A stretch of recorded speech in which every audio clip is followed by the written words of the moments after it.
How's it, guys? Cameron. I'm a very nervous alcoholic. Yeah, Cameron.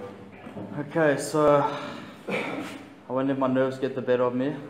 I'll just, open up and let you guys hear my story. So I'm 25 years old. I was born in 1994, 21st of Jan. And I come from a very good family. Well, my mom and dad, my real dad, they got divorced when I was 3 years old. And with my dad, he had myself and my sister Tamsin. And after they got divorced, my mom met another guy, Kevin, which is my stepdad, but he's more of a father figure to us, And with Kevin, he's got Taylor and Braden, so that's my little brother and little sister. And the thing about Kevin, he's always been, a proper father figure, because like growing up with my dad, it was not pleasant, In about 2007, I might jump every here and there, but just bear with me. In 2007, my real dad gave my sister and I, gave us up basically. He said he can't pay for us anymore, and that he doesn't want us in his life basically, And my sister, she's 2 years older than me, 3 years older than me, and she kind of wrote him off instantly, as soon as that happened. And what happened with me is I kind of understood what he did, but I didn't understand. It was a bit of a 50-50, and I still went to go see him and everything, And then as time went by, I found out a lot of things that my dad used to do, How he used to hit my mom and hit a lot of ladies. And I did have a lot of anger and resentment towards my dad. Probably 120 of my resentments with him. But I remember when the first time that I found out that my dad actually hit my mom, we were going to watch a rugby game, and we were driving there, and we didn't have anything to drink by this time. And I'd asked him, I said, "Dad, did you ever used to hit mom?" And he was open with me, and he said, "Yeah, I used to hit your mom, It was only when I drank." And then when we were coming back from the rugby, something made me ask him again, And I asked him, and he got angry with me. And his words were, "I never used to hit your fucking mother," and got very angry with me. And that was the first time that he raised his hand to me. And I remember it was in the car that he did that, and he stopped the car, tried to get out. And he climbed into me, and I remember I ran, because my aunt, she stayed up the road. And I remember how he chased me, in the car. And that was just the start of, a very horrible circle. Every time I went to him, I had my cousin as well, Donovan. When I told him about that, he didn't quite believe me, that my dad would do such a thing. And when I was with my cousin the one night, we were at his house, and my dad got angry again, and he started hitting me again, And again, I didn't raise my hand to him because it's my dad, my dad. And he recorded everything of it, and I wanted to actually go forward with it and lay charges, but I didn't, because of him being my dad. So in between those gaps would be a few months, that I wouldn't speak to him. Then after that, I didn't speak to him for about another 6 months. And then I wanted to just go there and be with him and be like, "How's it, Dad?" And the same thing happened. And the worst part is the third time that it happened was at a public place. It was at the Wanderers Stadium, or Ellis Park, one of the sports grounds. And it was actually a neon run. And I remember he didn't do the run and whatever. I did it, and when I came back from the run, like he was outside by the beer tent and he was busy like losing his cool, you know, throwing his toys out the cot. So I was like, Dad, what's going on? Relax. And he's like, don't tell me to relax. Someone's stolen his phone. And then he looked at me in the eyes and he's like, did you steal my phone? And I was like, whoa, Dad, I just got back from the race. I literally just crossed the finish line. And then by that time he started like hitting me, you know, and it was like, here's the beer tent, here's the like crowd of the dance floor and whatever, and there were thousands of people around. And he was on top of me, you know, and like hitting me in my face. And like I said to him, I was like, Dad, if you hit me one more time, I'm going to have to retaliate and I'm going to push you away for good, you know. And he literally looked at me in the eyes and just went like that and climbed into me. So then I like hit him off me and whatever. And then it was, for a long time I didn't speak to him. And then my cousin that I was speaking about, Donovan, he was quite close with him. And my cousin, he like committed suicide in 2018 last year, sorry. And you know, I didn't see my dad that much then because every time I saw him, it was the same thing, you know. My parents, they would always have to deal with it, especially my sister. She went through so much with me, you know, because of my dad. And when my cousin committed suicide last year, you know, I didn't want to go, I didn't want to miss his funeral because it's my cousin, but I didn't want to make things right with my dad just because of my cousin committed suicide. But again, what does Cameron do? I feel sorry for him, you know, and I try to make things better. And this time around, I didn't tell my mom and them that I was actually seeing my dad. And for about maybe 2 months, I stayed close to him at that time. I would just go to him, you know, all the time. And every time I went to him, we'd get into fights, you know, verbal and physical. And, you know, it was just me. I kept running back to try think it would be better, you know, and it just didn't get better. And I must say that throughout my life, like, I've had a lot of anger, like, inside because of that, because of all of that building up, you know. And I remember, like, in primary school, I used to have a very, very bad temper. Like, my mom always said, I've got my dad's temper. And I would lose my cool over the smallest things, you know, and it wasn't pleasant to be around. And I remember even like the sports that I used to play, like tennis was the prime example. I did quite well in tennis. I love sports. I've always loved sports, you know. But tennis, I was getting coached by my coach Gideon at the time, and I don't know how he behaved with me and how he stood by my side, because we'd go to a tennis match or a tennis tournament and I'll go through about 6-7 rackets, you know, because that's how bad my temper was. And it was very unsportsmanship, that's the right word. And yeah, that was just like with tennis. And then like with the hockey, hockey I was also very angry, you know, always. Like I was always the guy getting cards, you know, always the ones that was in the fights, always the one giving the ref shit, you know. And you know, there was just a lot of anger that I had within me. And yeah, so let me just jump back. Don't want to harp on that for too long. So growing up, I was a small kid. I don't know how old I was, but I tried to steal a chocolate, you know. So I started at a young age with my stealing. And I tried to steal a chocolate from the fridge at the house. And my mom and, okay, if I say my dad, just know that I'm speaking about like Kevin, because I see him more as a father figure. So my mom and dad, they said to me, they're like, Cameron, where's the chocolate? So I was like, I don't have the chocolates. So my dad's like, lift up your shirt, and I lifted up the shirt and I had the chocolate melted everywhere, you know. And that was just the start of it.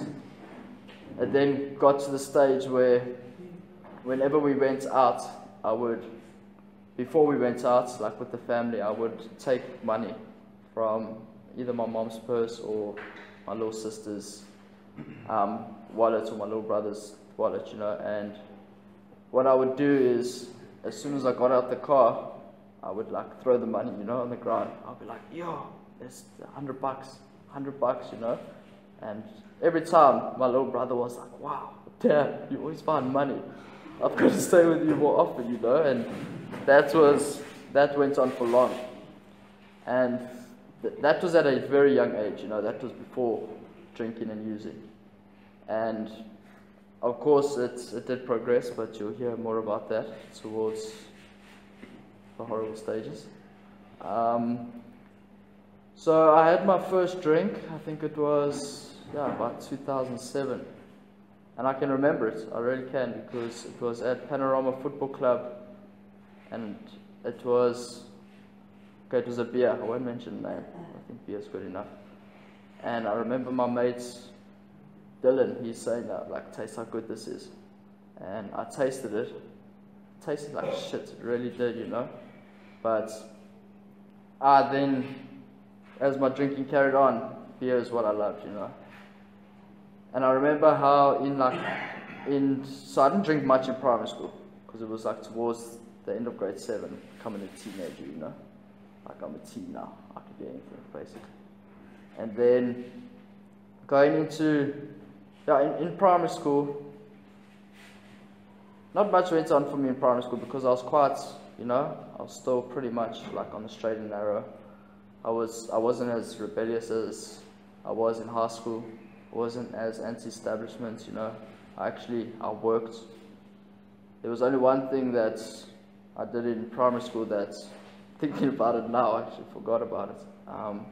Was in grade 7, and it was about 3rd term. And I remember for all the exams that we had, I cheated my way through every single exam. I was sitting behind a door, and I literally had my book on the table, copying out of it, and I didn't get caught with that. That was like the major thing that happened in primary school. So then I moved on and I went to high school, and it was quite nice when I went to high school because my sister, she was in grade 11 at the time. So I got to meet like the grade 11s and the matrics, and that felt good for me. It felt like I was, like a big boy kind of thing, Small boy, like I was tiny. Like I'm still pretty tiny, but I was tiny. And so coming into high school, everything was all good in the beginning of grade 8, the first 2 terms. And then that's when I started, like wearing masks and everything, to fit in with the different crowds. And I would have so many different masks, it's actually quite tiring, how many masks I used to have. Like I couldn't keep up with which people I'm with and which person I'm supposed to be, I could never ever be myself. And then like going into grade 9, that's when I had when I smoked the green, And the first time I smoked it was the first time I got caught at school. And I got tested positive, and it was scary. That the look on my mom's face and my dad's face, they were completely shattered, just so disappointed, and that went on for the whole of high school.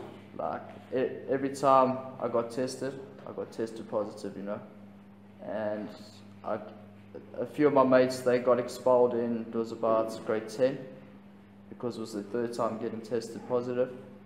Whereas I also got tested positive 3 times by then, but because of my sister being so because she's very clever, very, very clever, and the school liked her, and also because of me being good at sports, they kind of said to me, they said, Cameron, so you either you leave the school or you don't play any first team sports, And then straight away I was like, okay, cool, I'm staying. I'm not going anywhere.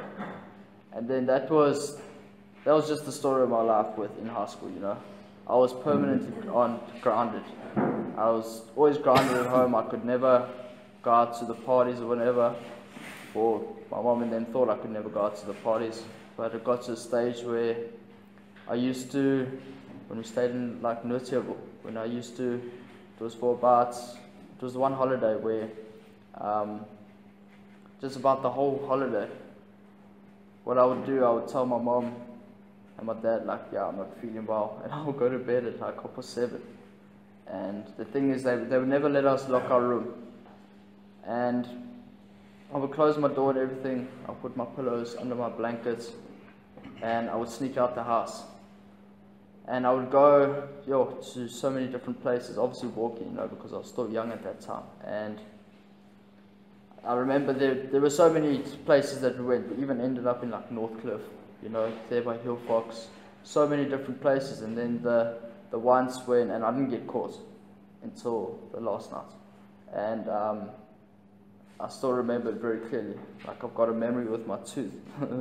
Because, like, I went to my one mate. He stayed in a complex. It wasn't too far. That would be my routine. Go to my mate and then make missions to wherever. And I remember coming back the one night, and we'd drink and we'd smoke then, And I remember coming back the one night, and I climbed through the window because I was on the second floor. But I had like a whole little thing that I would climb down and up and everything. And I remember climbing through the window, and like my bed was here and my light was here, and I get in, I'm like, okay, cool, I've made it. As soon as I put the lights on, there's my dad sitting on the edge of my bed just looking at me, It's like, where the fuck have you been? And I was like, no, I've gone for a cigarette. Just went for a cigarette. And he's what, for like 5 hours? And I was like, yes. And and like he did hit me that night, but I deserved that, Like, I've got a discolored tooth because of that, but I deserved that. And I understand where it's coming from, because I only thought about myself then, making sure that I get out the house. And I didn't even think about me putting my family's life in jeopardy, because we had automatic gates, and what I'll do, I'll just put on manual, and I would just slide it open, slide it closed, and walk, So I fully deserve that. And yeah, it's also in high school, like, once we started playing with like the weed and everything, then we'd go on hockey tours, cricket tours, and all of that. And then we found that, that little magic benzene bottle, and that got crazy, because there was a stage when we were actually going so bad, during the hockey games, and we'd be doing all of that before the hockey games. And like, we got tested then as well, because they didn't know what we were on. And again, like, I got tested positive again for weed there. And I was captain at the time, and like, I actually got told like to just sit on the bench and not play. And I think we still had like 6 games left. And like, the group of people, the group of friends I had in high school, I still speak to some of them today. Like, we were a close group, but at times we were also very toxic, We did so many bad things, and a few of them today are still suffering with addiction, And my one mate that is actually still pretty much in it, I remember how he warned me before I picked up my drug of choice, And he kind of warned me about it, and he said, Cameron, just be careful about this. I know what you like, and you've got an addictive personality and everything, And I thought, nah, I'll be fine, And then after that, I was in,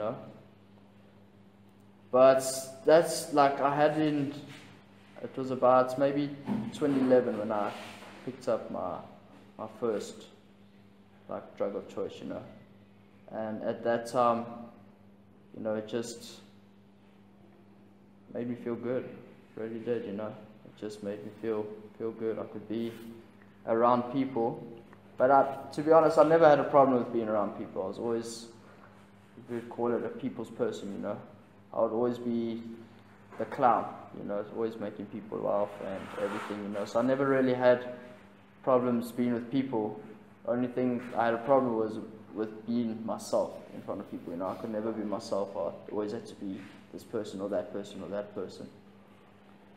And yeah, with the group of mates that I had, okay, this is going to sound ridiculous, but we had like a thing called a wolf pack, right?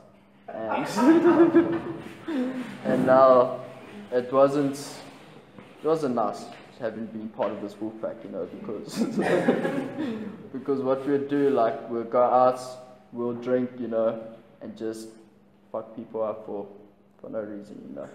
And it was like that for about not too long, because I eventually left there for about maybe a year, which is long enough, you know.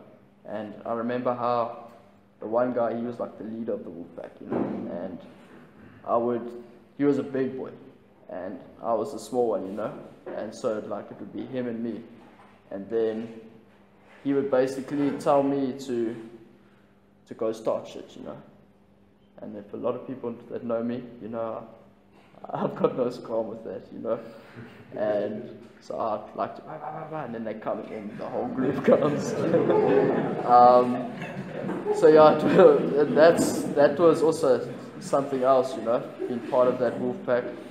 Like, crazy. We even had this thing where I could pull a tough face, you know, so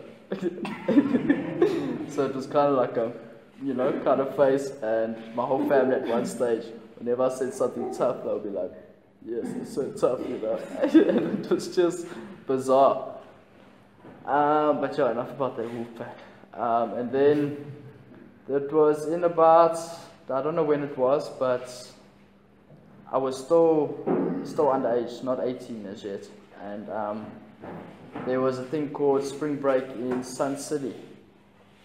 And I remember telling my mom, you know, how could I please go to spring break? Because, you know, I was always grounded. Always grounded, you know. And because of everything that I did. And like, I asked my mom the one day, you know, can I please go to spring break? It's going to be for the weekend and everything. And then she's like, yeah, no, you can go. I'm trusting you and everything. And I remember how she gave me quite a decent amount of money, you know. And I didn't go to the spring break thing. Where I went was to my mate's house, and we just went balls to the walls, you know, drank to oblivion. And I remember how my mom asked me, it was like on the one Saturday, she's like, yo, Cameron, how's the weather? So I'm like, nah, it's pretty alright, you know, the clouds are coming, looks like it's going to rain and everything. And then the next day, when I saw my mom, you know, put on that facade, that mask, saying, yes, what a great time. Jeez, that was amazing. Never seen so many girls in my life, you know, kind of thing. And then my mom would be like, so you said it was raining? And I'm like, yeah. It started coming in, a lot of thunder, so it was more like an electrical storm. She's like, okay, that's nice to know. Well, I just spoke to, it was another Shanae chick's mom. And she's like, I just spoke to Shanae's mom, and apparently it was beautiful there. The sun was out the whole weekend. Where have you been, Cameron? Then I was like, oh, Mom, you know, I was at Brandon's house. And then she was like, oh, those boys, you know. And my mom, she was a good judge of character when it came to, like, a lot of my mates, you know. Like, the ones that I still speak to, that even though we went through, like, a lot, caused a lot of shit, you know, she actually picked them out from the beginning, saying, you know, that this person isn't going to be good for you, this person isn't going to be good for you. And when I look at it now, you know, I see exactly what she's saying. She was 100% right, you know, because I was quite easily, I would say, peer pressured, you know, just so I could fit in with the cool kids, you know. And if I didn't do it, then I wouldn't be classified as cool enough, you know. So yeah, like in high school, I was part of like a lot of groups, you know. I was part of the rebellious group. I was part of the cool kids group. I was part of the jocks. I was part of the sports groups, you know. I was part of every group, even the nerd group, you know. I would even go to the library just to make sure that I've got different groups wherever I go, you know, so I don't have to feel alone, basically, like, you know. And yeah, so I didn't use that many like drugs, okay, except for weed in high school. But then it was when, no, I lie, because I turned 18 in matric, and that's when I started going to parties, because I was the one mate that could never get into parties, like into clubs, because I'll be the reason they would ask for an ID. I could never.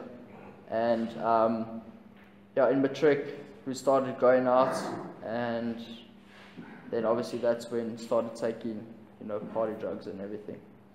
And yeah, so I can't even lie and say that it wasn't great taking it. It was, because there I could be the wild child, even though I am, I've always been that wild one, but I was extra wild, I always went the hardest, regardless. And so that was when I started the party drugs and everything. I never really took my drug of choice that much in school because of the paranoia, because I know a lot of people could see that I was on something else. So I didn't really do that much in high school. But then I remember also in high school, in matric, I'd just turned 18, and it was in March, and I got arrested for possession of buying some weed. And I'll never forget sitting in the police van, with my thoughts just going everywhere, what are my parents going to do? Because every single time I got tested positive, my mom would cry, she would be broken, she really would. Even my dad, he would just look at me and he'll basically not say to me, but he'll just look at me like I'm a disappointment, which I was. And I was on a contract with the police for about 6 months. Yeah, it was 6 months. And I would have to go to court to see if I'm doing everything right at school. So I was on daily reports, and if I got any cards in sport, luckily there wasn't that much sport in matric because I would have been arrested then. So if I got any cards, if I went off the rails, I would have got arrested. And I remember as soon as the court case was done, and they said, well done, you're fine, you're good to go, there's no criminal record, you'll be good. And I remember coming back to school, and I had McDonald's and everything, and then I told my mates I'm coming now, and that's when I jumped the fence, I went straight back to the place where I just got arrested 6 months ago, that is crazy. That is absolutely crazy. And I kind of celebrated me not having a criminal record. And yeah, so let's move on to heavy stuff now. So then I left school, and once I left school, I started working with my stepdad, my dad, and he does taxidermy and everything, and he was just basically trying to help me because I wasn't one to study in school. I couldn't study, I didn't like studying, so therefore I didn't study, and I passed everything throughout school. It's actually quite good that from grade 1 to grade 12 I didn't fail a subject. Don't ask me how, because I have no idea. And so he would help me with the job, and I worked for him from about 2013 to about maybe mid 2014, 2015. And he would just kind of just to help me to get in the real world and to just earn my own money, And the thing with me with money is it never lasted. I would get paid on the Friday, it would be done by the Sunday. Fortunately, I was working with my dad, so where his factory is and where the house is, it was the same place, and I wouldn't have to pay for food or petrol or any of that. And then eventually I got another job opportunity in 2015 with the shop fitting job. And that shop fitting job, I must say, I thoroughly enjoyed it. It was hard labor, but it was good. It was nice to see the outcome of like the shops and all of that. And it was actually quite nice because I had two shops that's called Tupperware. I'm sure you guys know the company Tupperware. Had one in PE and one in Pretoria where we actually did the shop, and I was part of it, from beginning to end. And it was a really good job or a really nice job, and I thoroughly enjoyed it. I've never known what I want to do in life, but I enjoyed carpentry. I really enjoyed it. And things just got a bit heavy with the hours and everything because they worked us like robots. And we would even do like one day Durban trips. And I remember the ones because I was with a crew with about 7 other guys, and we did a 1 day Durban trip. And I remember coming back from Durban. We had a 6-meter trailer and everything, and the front tire, like it just burst, or I don't know what it is, what the word would be. And like I managed to keep control of the car and whatever, pull over on the side. And I'll never forget when we got to work, it was still early hours of the morning. And the first thing my boss said to me is like, "Why are you late for work?" And I was like, "Yeah, sure. I've just come back from Durban, literally just come back from Durban."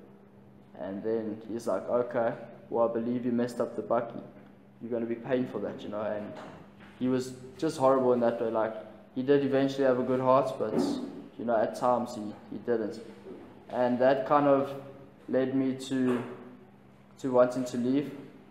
And I was basically hating what I was doing then.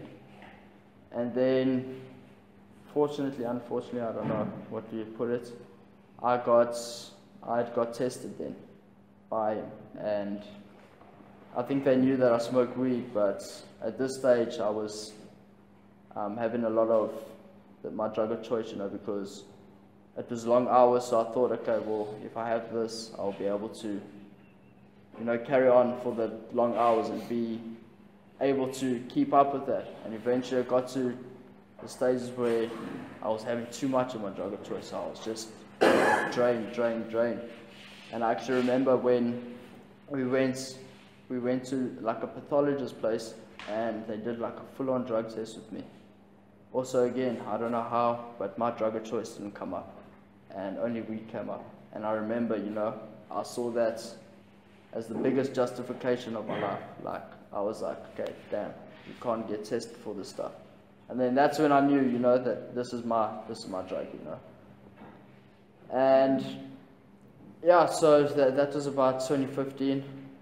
2014 was a rough year for me. That's when my aunt passed away. She was very close to me. She was like my second mom. And I still remember the scream that my mom had. That's my mom's sister. That's when my dad had told us the news, That scream haunts me every single day. And that's when that had happened. I wanted to stop like all the party drugs, and everything, but that and also my drug of choice. But that only lasted for about a few months, and within those few months, I was drinking to oblivion. I couldn't put down the bottle. And then that was very rough for me. And the thing is, the worst part is that throughout my family's deaths, like, I've never been there for my family, never. Like when my it was first my grandfather, he passed away in 2017, And in 2017, I just moved in to his place to start another job. It was another shop fitting job, and I was there for 4 weeks, and I was on a contract. Well, not a contract, a probation period for the company, and I was there for 4 weeks. I had 2 days left of this probation, and my grandfather, he had a heart attack. And that was something I couldn't deal with. I couldn't deal with that at all. you know, because I would just miss the one day of work, and then I try to go back to work the next day, because my mom's like, Cameron, please just go, you're on this probation, just please go. I know it's hard, but just go. And I went, and I couldn't stay at work for long, you know, because I was just in tears all the time. And the worst part about me being with my grandfather, you know, like, I never ever spent time with him while I was there. I always would be in the bathroom using, you know. And I look back now and think, fuck, wow. That's just how it took me in a progression, you know. I couldn't stand that. I can't stand that now, you know. But I can't regret the past, and don't wish to shut the door on it, because if it wasn't for any of that stuff, I wouldn't be here. But you know, that was very difficult, and I remember he was such a great person. He was like the strength of the family, and thanks. He was the strength of the family, and he always made sure that everyone was okay. You know, always looked after everyone. Always looked after me. You know, and like it was so bad because after he passed away, you know, obviously then by that time, you know, my drug using was beyond control. I needed something to fill that emptiness, because even before my grandfather, my other grandfather and grandmother from my dad's side, my real dad's side, they passed away, you know. And I had a lot of anger towards my dad there, because he pushed me and my sister away from my grand and my grandfather. And you know, I didn't even go to my fucking grand's funeral because of my dad, you know. Couldn't even go there because I knew he was going to be there, and I knew what it was going to be like. And then as time went by, my grand from my mom's side with my grandfather, she had Alzheimer's. And while I was staying with my grand and grandfather, like even before that, I would go there quite often, you know, with the motives of getting money, you know. It was never to just see them. And it got to a stage where, like, he actually said to my mom, like, what's Cameron's deal? Why is he always coming here to ask for money? So I kind of stepped back then and stopped doing that, you know, because I could see he didn't like that. And I don't know. And so I kind of stepped back from that. But then my grand started getting Alzheimer's, and I saw her from like stage 1 to the end stages, you know. And the thing is, I took advantage of that. Because she used to have like a purse full of like lots of money, you know, and I would take money out of her purse because, you know, she wouldn't remember. And I remember my mom and them actually confronting me about it. And you know, it's also, it broke my heart when my grand passed away, you know. Like, I know she's in a much better place now, but I remember we were actually driving to her, and my mom said, you know, Cameron, I think she's gone. And I was like, no, Mom, just be positive, you know. And because I've always tried to be a positive person in life, and when we got there, you know, the sheets was overhead, and yeah, that was also something I couldn't deal with. And then shortly after that, my cousin committed suicide, and I thought, you know, I had a lot of guilt and shame around that, because it felt like it was my fault, because he asked me the day that he committed suicide if I could go see him, and I said, no, I'm busy, you know. But I wasn't busy. I was at the house by myself, all alone, you know. That's where it got. I was living a horrible life. And after my grandfather had passed away, I stayed in the house by myself, and you know, that's when I started selling a lot of things from the house. And then my mom had asked me, you know, like, Cameron, where's all this stuff? And I would just be like, no, Mom, Gramps gave it to this person or this person, because my mom knew what a strong heart he had, you know. And after like the things that I was selling, it was just like the big things left, and like the furniture and everything. And then because then we put the house up for sale, then there was a person or quite a few people that came to buy you know, the furniture and everything. And like, if I look back, every bit of emptiness, everything that was getting taken out, you know, of the house, was kind of like how my soul was. I was empty inside, you know. I didn't even care about living anymore, you know. I didn't want to kill myself, but I didn't care when I was gonna die. And I just took my whole family for granted all the time, and I'm just so grateful that they've actually stuck by me and been here for me, you know, every step of the way. So yeah, that was a bit about then. So I've got a few minutes left. So being in recovery, you know, I reached out for help, and it was the best decision I've ever made in my life. I've never seen the pride and joy from my mom as much as I've seen her now, and even my dad, you know, he actually said to me, he's like, "No, this is the son that I've always wanted to have." And if I could go back to that day of reaching out, I would go back and I'll do it all over again, you know, because like now I've coming into the rooms, it's all a first to me, you know. I was never knew about like these the meetings. The only time I knew about them was when I watched them on TV, and I would actually laugh, you know, like, check these jackasses sitting in these chairs, you know. But here I am, jackass in his chair, and I love it, you know. I really do, like, because I can speak my mind to people, and somewhere along the line people can relate, you know. And it's just, it really, this program, like, I always thought drugs and drinking was my solution, you know, throughout my whole life, and I know now that this program is my solution.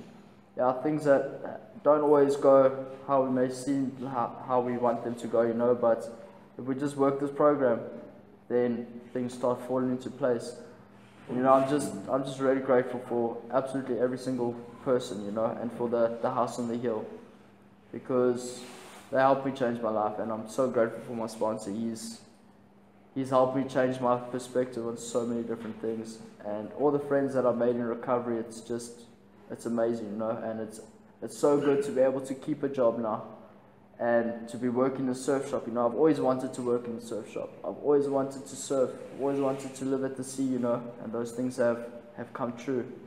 And it's just real good to be able to sit here and just tell you, you know, how great recovery can actually be once you find it, you know.